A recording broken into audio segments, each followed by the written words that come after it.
Okay, so you want to own a Crumbl. Find a storefront, put in the ovens, hang the sign, and wait for the line to form outside. That's the plan in your head. And it's not a bad plan. Every Sunday evening, Crumbl announces the 6 cookies it's selling that week, and by Monday morning, there's a line, and by Tuesday, there are thousands of videos online of people opening a pink box and rating what's inside. The company has 9.8 million followers on TikTok. The cookies sell for $4 to $5 each. So you stand across the street watching that line and you run the numbers in your head. $5 a cookie, 6 cookies to a box, a line around the corner, every week, forever. This place has to be printing money. Here's the problem.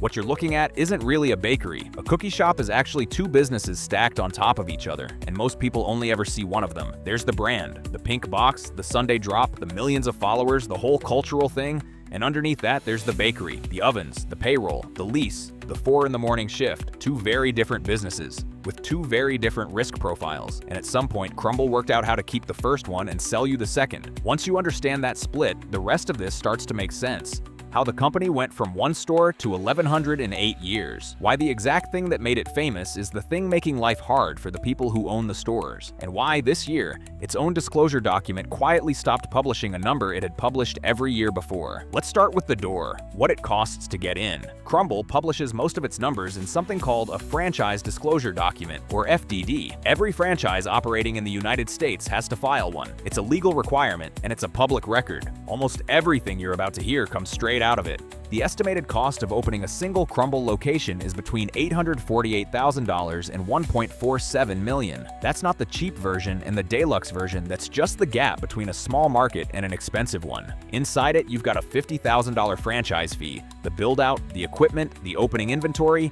and training. But the more interesting thing isn't the number. It's what the number used to be. 2 years ago, the midpoint of that same range was about 34% lower, so it costs meaningfully more to open a Crumbl today than it did 2 years ago. And over that exact same period, the revenue of the typical store went down. You're putting more money in for a store that brings less money back. Then there's what you pay forever. 8% of gross sales as a royalty, collected weekly rather than monthly, plus another 2% into the marketing fund. So 10 cents of every dollar that crosses your counter leaves before you've paid for flour or staff or rent. Where the money comes from. Now the good news, and it is genuinely good news. The median Crumbl store brought in $1,093,000 in 2025. Across the system, that's somewhere around $1.24 billion in sales. So yes, a typical Crumbl really does do about $1 million a year selling cookies. That part is not a myth, and it's the reason people keep signing up. The engine behind it is the weekly menu. 6 flavors, announced Sunday night, gone by Saturday. Only 1 cookie is permanent, the milk chocolate chip. Everything else disappears at the end of the week, in many cases for good.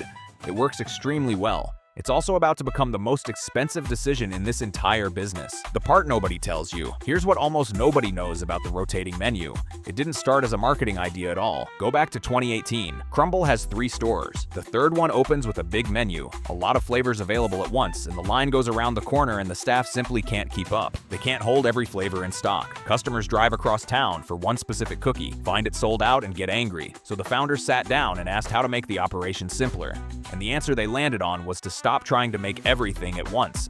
Rotate instead. 6 a week, dropped on Sunday. The rotating menu was invented to reduce operational complexity in one store. Now take that same system and run it across 1,100 locations. Every Monday, in every one of those stores, a crew of teenagers and part-time bakers starts producing 6 items they have never made before. There's no accumulated learning curve, because whatever they got good at last week is now irrelevant. New recipes, new ingredients, new prep, new timings. Every 7 days, permanently. Bloomberg reported on this at the end of 2025, and buried in that reporting is the single most revealing detail in this whole business. Among people who follow Crumbl closely, there's a well-known piece of advice about when to visit. Go on a Wednesday, because by Wednesday afternoon, the staff have finally worked out how to make that week's cookies. Show up Monday and you're more likely to get a worse version from somebody still learning. Show up Friday and the popular flavor is gone. It's worth sitting with that for a second, because it's easy to hear it as a fun fact and move on. Customers have independently reverse engineered a day of the week on which the product is most likely to be made correctly. That isn't a complaint about one badly run store.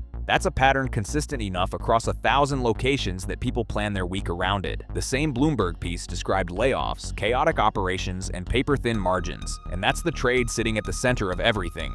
The rotation is what builds the brand. Corporate owns the brand. You own the Monday morning when nobody in your store knows the recipe yet. A footnote on labor. In December 2022, the U.S. Department of Labor published the results of an investigation into 11 Crumbl franchisees across 6 states. It found child labor violations affecting 46 workers, many of them 14 and 15 years old. Some had been scheduled to work longer and later than the law allows.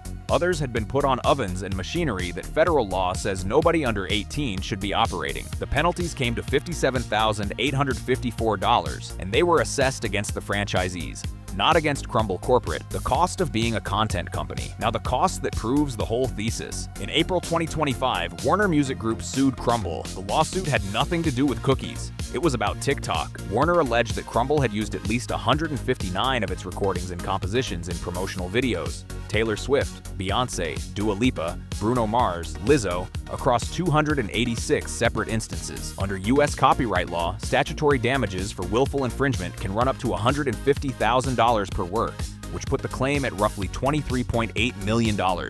Warner's argument wasn't that Crumbl had made an administrative mistake. It was that Crumbl had built its success on that content in the first place, and Warner had a paper trail. It had sent a cease and desist back in 2023, and Crumbl kept posting anyway. At one point, Crumbl put up a video that said, quote, "Legal said we can't use any trending audios." They settled in the middle of 2026, and the terms were never made public. Here's why this matters if you're the one buying the store. Bakeries don't get sued for $24 million over social media audio. Bakeries don't carry legal exposure that runs through a record label's catalog. That happens to media companies. The marketing engine was never a nice extra sitting on top of a cookie business.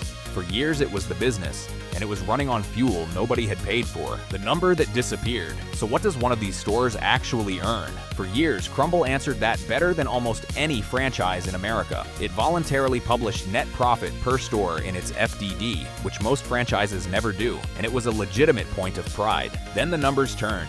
Median store revenue dropped 16% in 2025, down to $1,093,000, and in the 2026 disclosure document, the profit figures are gone.